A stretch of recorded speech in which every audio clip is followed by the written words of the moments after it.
the 6-yard box. Comes back out for the follow-up. What a strike that is from Antony. The man with the golden touch.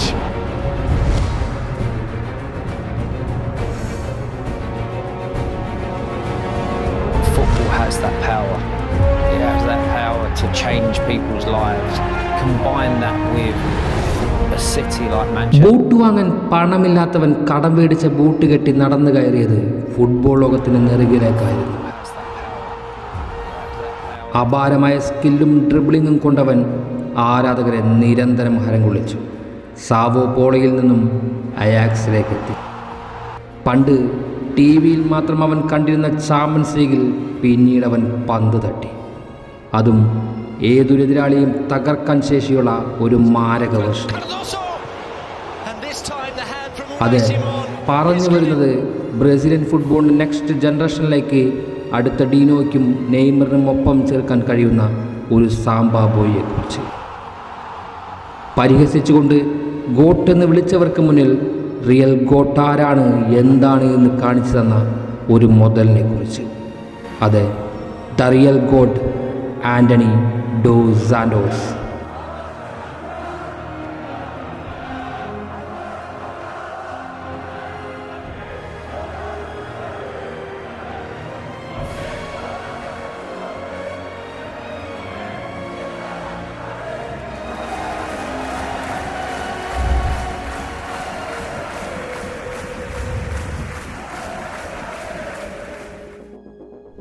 ഒരു champions league മത്സരത്തിൽ 3 ഗോളുകൾക്കും assist നൽകാൻ കഴിയുന്ന ഒരു കളിക്കാരനെക്കുറിച്ച് അന്ന് Manchester United അന്വേഷണം ആരംഭിച്ചു.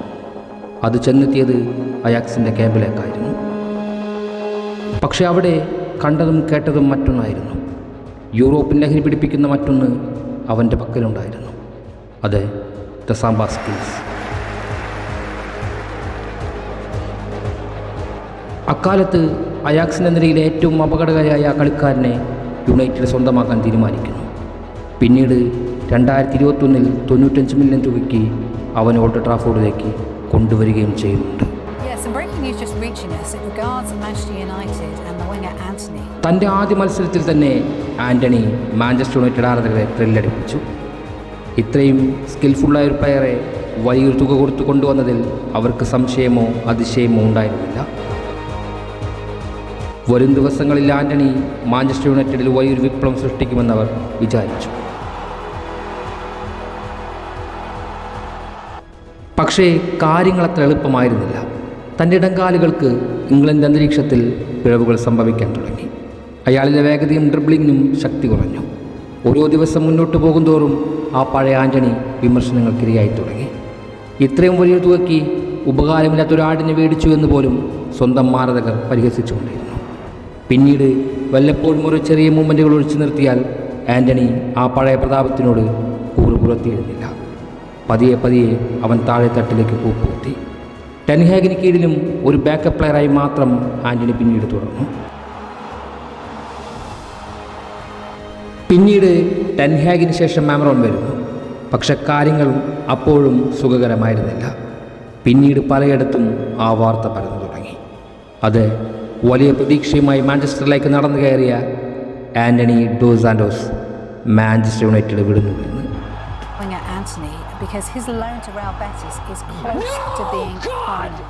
മറ്റൊരു മുൻനിര ക്ലബ്ബുകളും അദ്ദേഹത്തെ സ്പർശിക്കില്ല എന്ന ചിലരുടെ ചിന്തകൾക്ക് മുകളിൽ ലാലിഗയിൽ നിന്നും റിയൽ ബെറ്റിസ് വരുന്നു. എങ്ങനെയെങ്കിലും ഒഴിവാക്കാൻ കാത്തിരുന്ന മാഞ്ചസ്റ്റർ യുണൈറ്റഡ് ആ ഓഫർ ഇരുകൈകളും നീട്ടി സ്വീകരിച്ചു. തലയിൽ നിന്നും പോയെന്ന ആശ്വാസത്തിൽ ആരാധകരും സന്തോഷിച്ചു. ലോകത്തിലെ ഏറ്റവും മോശം ഫോമിൽ കളിക്കുന്ന ഒരു കളിക്കാരനായെന്ന കുറ്റബോധം പേറി ആൻ്റണിയും യുണൈറ്റഡ് വിടുന്നുണ്ട്. എന്നാൽ ഒന്ന് പറയട്ടെ, അവിടെയാണ് യഥാർത്ഥ വിപ്ലവം ആരംഭിക്കുന്നത്. ഇനിയൊരിക്കലും ഒരു തിരിച്ചറിവില്ല എന്ന് എഴുതി തള്ളിയവർക്ക് മുന്നിൽ അവരുടെ ചിന്തകൾ തെറ്റാണ് എന്ന് ആൻ്റണി വിളിച്ചു പറഞ്ഞു.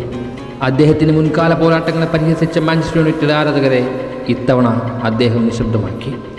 കാരണം ലാലിഗയിൽ അവർ കണ്ടത് അയാക്സിലെയും മാഞ്ചസ്റ്ററിലെയും ആൻ്റണി ആയിരുന്നു. തൻ്റെ ആദ്യ 3 മത്സരത്തിൽ തന്നെ 3 man of the match award നേടിക്കൊണ്ട് ലാലിഗയിലെ ഏറ്റവും മികച്ച താരങ്ങൾക്കിടയിലേക്ക് ആൻ്റണി നടന്നു കയറി. സ്കില്ല് കൊണ്ടും ഡ്രിബിൾ കൊണ്ടും ലാലീഗയിൽ തൻ്റെ കാലഘട്ടം ആരംഭിച്ചിരിക്കുന്നുവെന്ന് അവൻ ഉറക്കെ വിളിച്ചു The man with the golden touch. ഇൻസൾട്ടുകൾക്ക് മുന്നിൽ യഥാർത്ഥ ബോസ് ആരാണെന്ന് ആന്റണി കാണിക്കാൻ തുടങ്ങിയിരിക്കുന്നു. Anthony! It's 1-0 Betis! Isco gives them the lead, and the debutant Anthony has a huge hand in this goal. ആന്റണിയുടെ വരവ് റിയൽ ബെറ്റിസിന്റെ തലവര തന്നെ മാറ്റുകയായിരുന്നു. 12ാം സ്ഥാനത്ത് നിന്നും 6ാം സ്ഥാനത്തിലേക്ക് അവരെ എത്തിക്കുന്നതിൽ ആന്റണിയുടെ പങ്ക് ചെറുതായിരുന്നില്ല.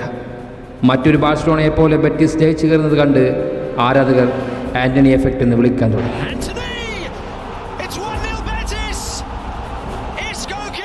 ആന്റണി ചേർന്നതിന് ശേഷം റയൽ ബെറ്റിസ് ഒരൊറ്റ മത്സരം മാത്രമേ തോറ്റിട്ടുള്ളൂ. അതുകൊണ്ട് തന്നെ അയാൾ അവരുടെ ഏറ്റവും മികച്ചൊരു കളിക്കാരനായി മാറുകയായിരുന്നു.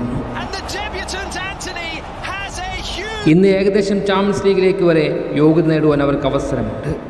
അയാളടിക്കുന്ന ഗോളുകളും കളിക്കുന്ന കളിയും കണ്ട് നമ്മൾ ഹരം കൊള്ളുമ്പോൾ ഇവിടെ നിരന്തരം നിരാശ പേറുന്നത് മാഞ്ചസ്റ്റർ യുണൈറ്റഡ് ആരാധകരും അവരുടെ മാനേജ്മെൻറ്റും മാത്രമായിരിക്കും.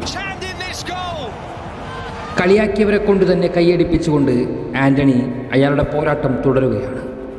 അയാളെ വിട്ടുകളഞ്ഞ കുറ്റബോധം മാഞ്ചസ്റ്റർ യുണൈറ്റഡ് ആരാധകരെ നിരന്തരം അലട്ടിക്കൊണ്ടേയിരിക്കും, നിരന്തരം വേട്ടയാടിക്കൊണ്ടേയിരിക്കും. കാരണം ഓരോ വീക്കിലും ആന്റണിയുടെ മാരക ഗോളുകളുണ്ടാകും, ആന്റണിയുടെ ചർച്ചകളുണ്ടാകും, ബെറ്റീസിൻ്റെ മുന്നേറ്റമുണ്ടാകും. കഴിവില്ലാത്ത ആട് എന്ന് വിളിച്ച് കളിയാക്കിയവരെ കൊണ്ട് തന്നെ അയാളുടെ കൺസിസ്റ്റ് പെർഫോമൻസ് കണ്ട് ദ റിയൽ ഗോട്ട് എന്ന് വിളിക്കേണ്ട അവസ്ഥയിലേക്ക് വരെ അവർ എത്തിക്കഴിഞ്ഞു. നിരന്തരം പ്രശ്നം നൽകുന്ന മാഞ്ചസ്റ്റർ യുണൈറ്റഡ് മാനേജർമാരോ അതല്ല ഇംഗ്ലണ്ട് അന്തരീക്ഷമോ അല്ലെങ്കിൽ യുണൈറ്റഡിൻ്റെ ശാപമോ ആന്റണിയെ ഒരു തരത്തിൽ തകർത്ത് കളഞ്ഞിരിക്കാം. എന്നാൽ ലാലിഗയിൽ പുതിയ ആന്റണി പുനർജനിക്കുമ്പോൾ കേട്ട പഴികൾക്കും വിമർശനങ്ങൾക്കും മുന്നിൽ അയാളുടെ ഡ്രിബിളുകളും വേഗതയും അത്ഭുത ഗോളുകളും നിരന്തരം സംസാരിക്കുകയാണ്. ബ്രസീൽ സ്ക്വാഡിലേക്ക് ഇനിയൊരിക്കലും ആന്റണിക്ക് വലിഞ്ഞു കയറി ചെല്ലേണ്ടതില്ല. കാരണം ബ്രസീൽ ഇന്ന് ആന്റണിയെ ഇങ്ങോട്ട് തേടി. ആന്റണിയെ പരിഹസിച്ച ആരാധകർക്ക് ഇന്ന് മനസ്സിലായി കാണും, ആന്റണി വെറും ഒരു ആളല്ല, ദ ഗ്രേറ്റസ്റ്റ് ഓൾ ടൈം ആണ്, ദ റിയൽ ഗോട്ട്.